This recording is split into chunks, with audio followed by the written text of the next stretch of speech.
Hi guys, it's Thursday, and I'm outside. It's a little bit breezy, a little bit noisy, but one of my kids is on a Zoom call with their teacher right now in my house, so here I am outside, so I can make the video for you and get it posted sooner rather than later today.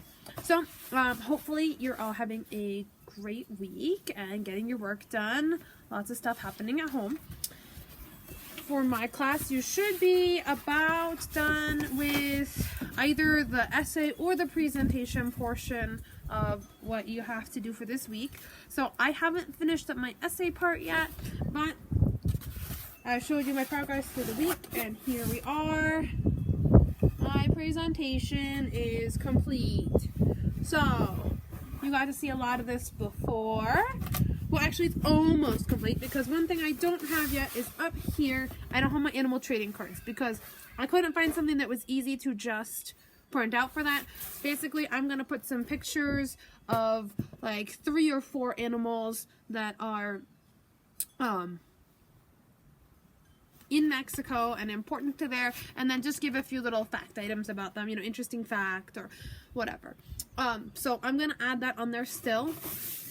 But it was not something that was quick and easy for me to find for my specific country. So I don't have that done just yet. But everything else is done. You can see I have my landmarks. There's a long list. And then I put a whole bunch. And then I realized, whoops, I mentioned that they have both natural and man-made landmarks.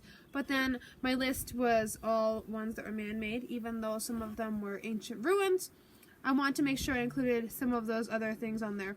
So I included down at the bottom, I have like 6 that are natural, because there are volcanoes and waterfalls and all kinds of really neat, interesting things that you can go visit in Mexico other than the beach, because it seems like most people, when they go to Mexico, they'll go see maybe one of these ruins, and mostly people just want to go to the beach. But there's a whole lot of other stuff to do, super interesting and neat.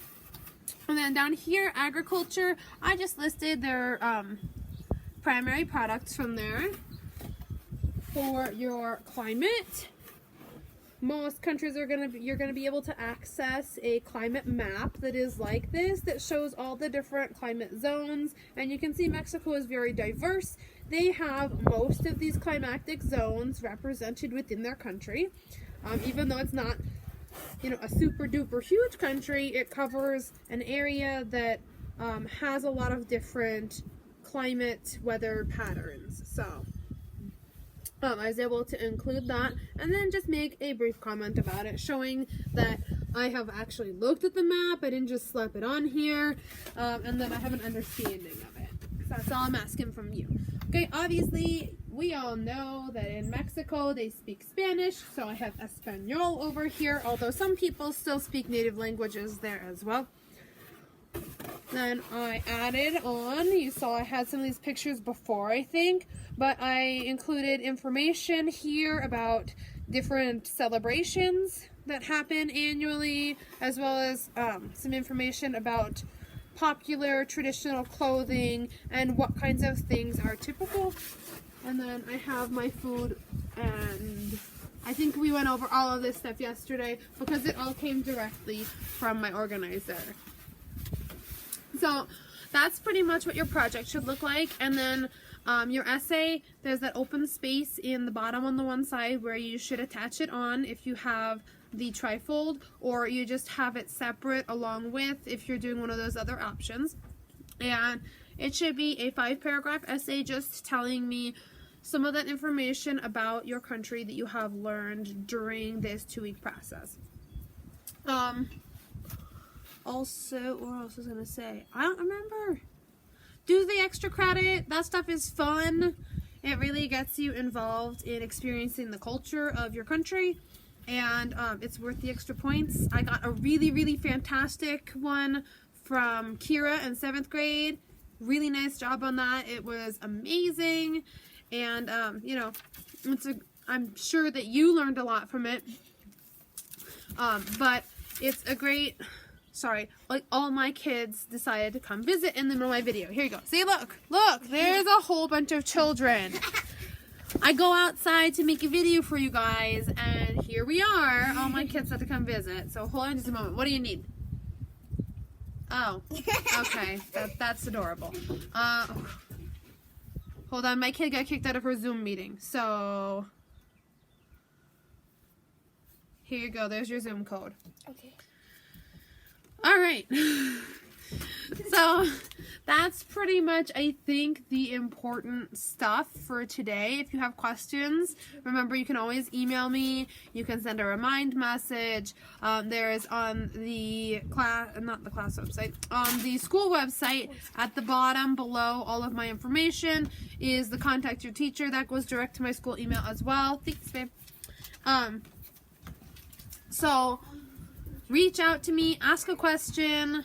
I've gotten a few questions already, but, you know, not that many and not that much work. So it makes me feel like you probably have questions and just aren't asking them. So ask. I'm here. I did check into the Zoom meeting yesterday, and I didn't get any questions while I was there really either. So I'm hoping that you're just taking your time on your projects and that those will come in and you didn't actually have questions, though I doubt it. You guys are really, you do that all the time to me. You're like, hey, I'm just gonna sit here,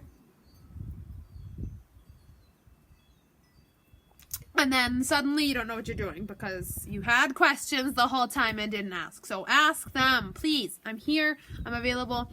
Also, my kid told me I should show you my flowers because working from home is tough. I don't get to see you guys, but it also gave me some time to do this.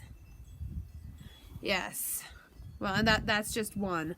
I kind of did like my whole front porch here. I'll show you real quick. See? Lots of the flowers. Yeah. Okay, my kid's really embarrassed. She's not even in school with you guys anymore. She's already in high school, but she's over here like covering her face, acting all embarrassed because I'm being so weird. I just don't want to so be in the video. Oh. She doesn't want to be in the video, but she talked to you anyway. Alright, anyway, so that's it, and, I'll check in with you guys tomorrow, probably show you my report that I got done, and I'm going to work on getting stuff ready ahead of time for next week, so that, we're a little bit more coordinated, and, especially because we're going off into stuff that isn't as familiar for everyone, and I want to make sure that I am planning ahead so I can answer all of your questions and hopefully in the videos so that you don't have to email me, since we all know that you hate asking questions.